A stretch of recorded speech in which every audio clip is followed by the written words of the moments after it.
Hey guys, welcome back to some more Guilty Guardians. In today's video, we're going to be looking at some tips when it comes to Full House. Now, overall, we did this yesterday, kind of looked through the game mode itself, but we've really learned a lot from players actually going through here. And you'll notice just based on where we're at that our highest score is 12,000. Our ranking not doing too well. We're at like 413.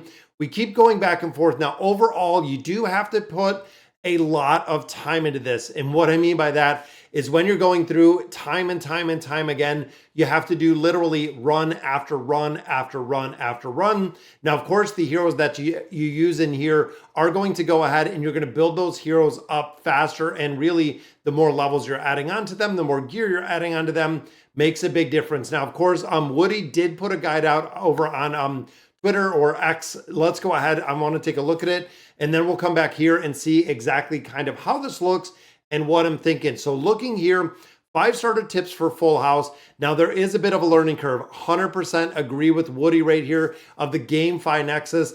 There is a huge learning curve. Now choosing your legendary guardians carefully. This of course is very important because you only get 2, and there's really 2 ways to do this.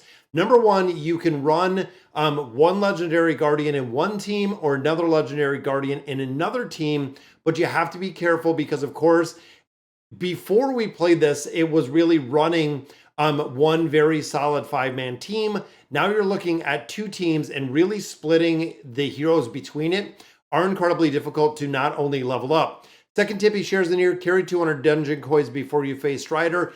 If you have a dead guardian, you can actually revive at the next camp. And of course, if you do fail, you go back to the first camp. So when you think of Strider, which is the boss that we fight, it is level 10, 20, 30, 40, probably so on and so forth.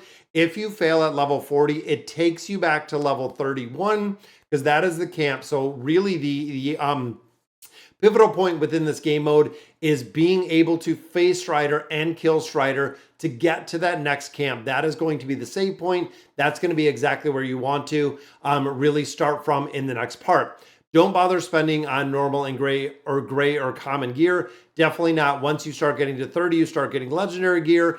And what I found now is I'm kind of at a tough point within here because of the floors that we're in. We're not making a lot of progression, but also when we do a reset, we're not getting much additional gear, which makes it, again, kind of incredibly hard.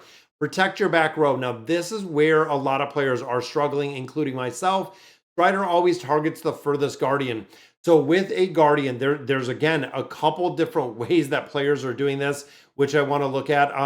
And it's interesting to see. Now, a lot of players are saying that Oxalis is a hero that is absolutely utilized here, even though legendary hero is not mentioned. And it is because of the physical resistance buff that he can actually provide. So it could be a little bit of cheese in there. But overall, the back line, it will be literally picked off one by one if you're fighting Strider. Now, of course, a lot of players were saying you could also put all of your melee DPS to go ahead and just kind of gather around the boss. That way you're mitigating the damage, but then you're lacking the heroes. I don't know any melee hero DPS that we have in this game unless I'm missing one to actually go ahead and build this out. And then leveling up your 5 reserve guardians can help you squeeze out a win. I have done this. So if I have a hero that dies, or if I get to that battle where I'm after Strider and let's say 2 or 3 of the guardians die, I will pop in whoever. And again, looking at my guardians in just a minute, you will see exactly what I'm talking about. Now, looking in here, Tavros has been absolutely pivotal in this game mode. Karuk, as much as I like Karuk, because the immunity doesn't really make a big difference, it can be kind of niche depending on the damage that you're doing. But overall, Karuk is one. Next time I run this, or if I do reset, I am not going to run Karuk in here. I don't really see the big value. Now, Salvi and Fanica, I do not have. Tian Long, they give you for free. So a lot of players were also questioning the heroes and being able to actually get this hero for free. If you're, again, kind of manipulating how Strider works, can make a big difference. Now, within the Epic Heroes, I am running Morax. I also ran Brund. Brund doesn't seem to be super effective, but even Qatar is doing very well. Even Kriz is doing really well. And then the rare heroes, I went through and I've ran a couple rare heroes as well. Farilla seems to be the one that really made a difference. And then Dashka is another one that can mitigate the damage that we have Strider doing. And of course, you can see about more of the team event, which I do want to share with you, because again, a lot of players had questions about the special event. So looking in here, this is only run 6 days. We know the Guardians that are in there. Now, of course, Guardians start at level 1. There is no gear on the Guardians. And of course, looking at the revert, they go back to a very, very base Enlightenment. Leaderboards are the thing that you want to focus on here because, of course, there's going to be an independent leaderboard. There's going to be a guild leaderboard. So if you're doing well with the independent leaderboard, you're going to be rewarded, which of course is going to go hand in hand with your guild doing well within this exact same game mode. Now, death. This is the part where a lot of players were kind of questioning. When all the Guardians die, your progress is saved. It kicks you back to the last camp room, which again, for regular players would be 11, 21, 31, 41, so on and so forth, right after you beat Strider. Points earned by playing previous completed rooms is significantly reduced. When you go back through here, the points you're getting for previous rooms, I believe was 10. I think it's only giving you 10 points. So as you go through and you defeat the boss, I believe the boss is giving you 1,000. But then when you're going through the rooms, if it is the first time going through the room, you get a lot more points. Tickets are refunded. Skill, level, gear, team selection will be reset. If you reset this in its entirety, you get all of your tickets back. Even though it shows, the 505 tickets, when I reset it, I actually went from the 10 of 5 tickets. So again, it made a big difference. There are 5 free attempts. You can also buy attempts. So thinking of the guild itself right here, if you're running through, you can see the guild leaderboard, solo leaderboard, but seeing exactly where you are, and then they do break it down a little bit further down here. If you're in the top 100 guilds, you are going to get some Ascension Seals, Radiant Souls, EXP scrolls, and then of course so on and so forth, depending on where you are. And then they give you the solo leaderboards, which can give you up to 10 legendary idols, which is huge, guys. But even scoring in that top 1,000, you're going to get some rare idols that you're going to be able to pull out of this specific game mode. So looking at Full House, again, looking at the rewards, we've been grinding it out a little bit. We're on room 75 right now. I know some players were saying 60 to 100 is really the challenging part. We still have 4 more days on the counter. And looking at the continue now, I want to show you, and again, yesterday we kind of ran through it, didn't do the reset, didn't do the build. But what we're doing is building out a couple different heroes, and this is where it does kind of get dicey. You can see in here, we do have Brundon here, we do have a couple other heroes. So the formation makes a big difference. Now, of course, we're on level 75, we are fighting elites. At this point, you can see we have 2 heroes dead. So what happened is on level 70 when we fought Strider, 3 of our heroes died. We brought Tavros back to life, leaving 2 heroes dead, which means these other 2 slots, or essentially these 3 slots in the bottom, you can see level 52, level 60, level 40, level 36. These are heroes that I'm using as the substitute. So Karuk and Tavros has been strong enough to get through here. Now, again, things with this is you're going to have to run this, and you're going to have to run it over and over and over again. Not only that, is when you do the save and exit, you also have to adjust the gear. So right here, we have Tavros and we have Karuk. When we're going in here, there we go. So when we look here at the gear, we want to make sure we're stripping all of the gear off of the dead heroes that essentially we have. We're putting it and equipping it on the other heroes that we have, because again, this is going to make a very, very big difference going through this game mode, making sure that, again, we have the gear really equipped on the heroes that we're using. And even here we have Rund. But this is a point where, so the heroes we have Rund on here, we do have Batu in there because, of course, Dashka is, I believe, dead at this point. So there we go. So all of these heroes are kind of geared up. And yeah, see, the heroes are dead. Dashka, I think, is the same. Yep, which is dead as well. Now this, when you're running elites, it is good to put your tanks up front. So running a very, very similar formation, it is backwards when you fight Strider. Strider, that is fighting or really manipulating the way that you're working. And I am also using Aquitus. As you can see right here, level 63, Aquitus is dead. But running Aquitus has the ability to shield Tavros, because remember, it is going to be the furthest hero away that is going to be attacked. Meaning that when you look at this build or when you look at the formation in here, it is always going to be your ranged heroes. It's going to be your rangers. It's going to be your mages. It's going to be your support, your healers that are going to be the absolute target, because the rest of your tanks, your assassins, your tanks, your warriors are going to be the ones that are going to run straight up front. making a big difference. Now you'll also notice we're at 501, they're at 383, and just slowing this down a little bit, you'll see that we get burned through pretty fast, even for where we're at. So trying to keep Tavros a little bit alive, and they do a lot of damage. There's also a lot of times where if you're watching and seeing the damage counters, there's a lot of times where the damage counters are not moving. And I don't know if it is the shielding or the healing of the enemies, but there's been a lot of times where we'll see, different parts of the team where the heals either won't take effect, where if you look at the healing, sometimes the healing doesn't tick up, even if you're running multiple healers. I don't know, and a lot of players are saying that it's bugged. Now, with Aquitus, I seen the exact same. It was bugged out quite a bit. So what I mean by that is we would shield, Aquitus would shield Tavros. Tavros would not be immune with the ultimate ability that Aquitus provided. Now, Treasure, this is a point where, again, I'm getting kind of stuck with gear.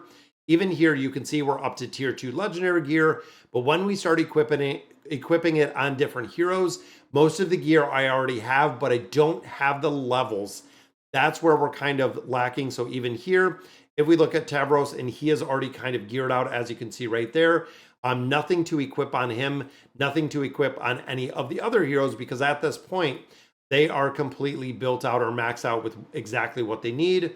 And then, of course, some of the heroes like Quaitar is big because of the ability to essentially mitigate damage. So splitting into these ads that you see allows the survivability that we see within the hero. 104 points there, even a bonus of the 104. Because, of course, we are running Karuk. Karuk is a Terra hero, and Terra is getting the bonuses in here. Now, these are regular heroes, so you want to try to max out your commander skills before you get to Strider. Strider will absolutely decimate you, which I'll show you guys in just a minute. It's crazy, and if you know any really good ways, even with heroes going backline or enemies going backline, it's really tough to fight Strider. I'll show you guys in just a minute. I tried crowd control. I tried a bunch of different heroes, tried a bunch of different ways. And even now, this is at the point where on the next battle, I'm going to turn off the ultimate abilities so we can actually go into the battle, which I believe we might not have one more. No, we missed it. Last one, we should have turned it off. That way we could go ahead and finish this. Now, as you can see, which the heroes are the only ones that are seeing an increase in gear are the heroes that are not wearing anything at all. So this might be a little bit false. And a lot of players are burning, as you can see, the refreshes up to 10 times. They're burning through a crazy, crazy amount of rubies going through here to build these out. Now, of course, you do get to pick one for free. Second one you can actually buy. And we're at the point where neither of these, and honestly, the gear overall, because you can go in here and equip the gear on the rest of these heroes. So boom, we have another set right there of our legendary gear. Even here, we're pretty well equipped. So when it comes here, you can see we have one legendary hat, which again, you're really splitting hairs at this point, because right here is 10 stars for the Enlightenment. And then when you start looking here, some of these are at 10, or even some of these are at 7. 7 versus 10. So the chest here makes sense, which I believe, yep, we do have one. So I'll pick that one up. And then, of course, the second one you have to buy. Really, we could go ahead and pick this one up. But the other gear, so the rest of the gear, I don't think there is anything that you can actually do with it. Again, because I don't have any more casters that are down here, there's nothing really that I can do with the rest of the gear. You can see they can't be enlightened. Levels are just being gained little by little. But the big thing in here is as you're making progression, you are unlocking the additional skills. Now let's go ahead and leave here. So that means we are going to be fighting Strider.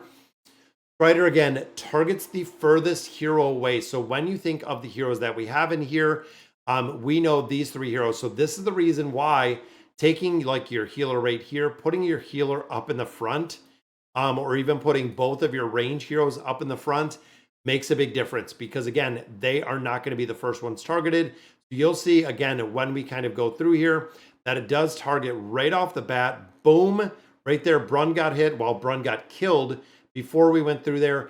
And then it starts targeting this front line. You can see Tavros just got a dodge right there. 1, 2, 3. That's it. It's 3 hits, guys, and the hero is done. I don't know at this point if in this game mode, it makes more sense to drop in, a bunch of tanks to actually run up in the formation, like dropping out a healer. Personally, what I've been doing is just letting the healer die. So actually having Tavros heal a little bit. I was shielding with Aquitas for quite a bit. Again, thinking of a complete, tank formation, and Brun died, so it might target right here with Karuk. Karuk has the immunity, or the ability to immune, or right there, Brun staying in the back for that. And see, even there's like 2 hits. Boom, there's 1 hit right there. 1 hit. 1, 2, 3, 4 triggers the immunity. And even there, I mean, look at the HP that we have right here. Exactly. So, I mean, we're not even remotely close to beating Strider level 80. And again, a couple different ways that you can kind of see this. Now, once we're done with this one, and you know what, I'm just going to let it run. Let's drop out our rare hero, just because, again, that's not going to make a big difference. So we know Tarvos is going to be the one that is going to be targeted right off the bat. Even here, I think we could probably have Brund puts up that shield very, very early.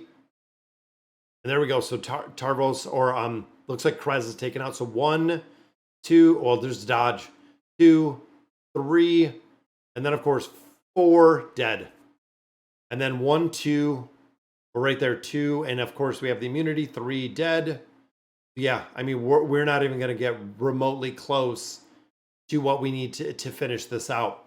Now, of course, like I said, if you're building out the 2 teams, like what Woody had said, you can actually come in here with a secondary team and try to finish this out. Usually you can squeeze out a couple percentages.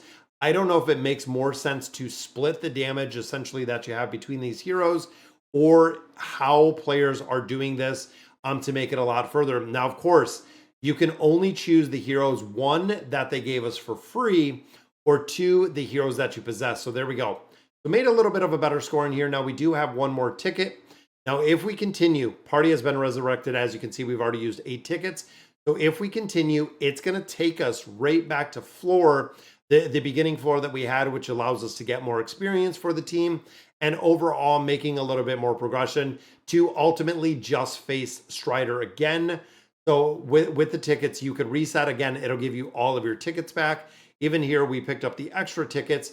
Refresh is coming in 2 hours. So you can go through this, and players are running this. I believe at this point, if you're buying all of the tickets, you're running it 14 times, which again is kind of crazy, crazy stupid. But again, if you want to score, I mean, where some of these players are, even looking here at Elite, they're doing very, very well within here. But when you start thinking of the amount of time and effort and the party they're running in here, so here they're running double healers. You can see their party that they're running and how they're doing it well, which I'm not sure exactly who they're running 154, 154. So yeah, there had to be a tough, and they're only running 1 party. So that's it. So you can see, guys, even both of these, Grind is in there. Now, Grind resurrects. This could actually be a very, very solid tank. Essentially, that is going to be working and really using a bunch. Now, like I said before with Aquitas has the ability to shield whoever is taking the damage. So if we're running double healers in here, I mean, honestly, what healer, I'm not sure exactly who that is. That's epic. It's a hero I don't possess. I don't have this one. But all the rest of these now, of course, this is a freebie. I'm going to have to look at this. I might reset. I might actually take a snap of this picture. But let's see if they're all running very similar. So there's Morax. So, okay, doing okay there. And again, double healers in here. So it is Tarvos, and it is the new healer. Now, of course, there we go. So we're running Grind in here. We're running Aquitas. So there is the best. Now, of course, in Woody's post, it was very, very early for this. But you can see that they are running the exact same heroes that we're seeing. So 1 and 2, yeah, there we go. So there is your team. And even here, guys, 65, 12, 1, 1. This is the team that we're running as this very, very top team. Again, Grind not only being able to tank from the back line might make a really big difference, but I'm going to have to check this out. But all right, guys, so that is going to do it for today's video. Let me know in the comments what you guys think. And as always, thank you guys for watching.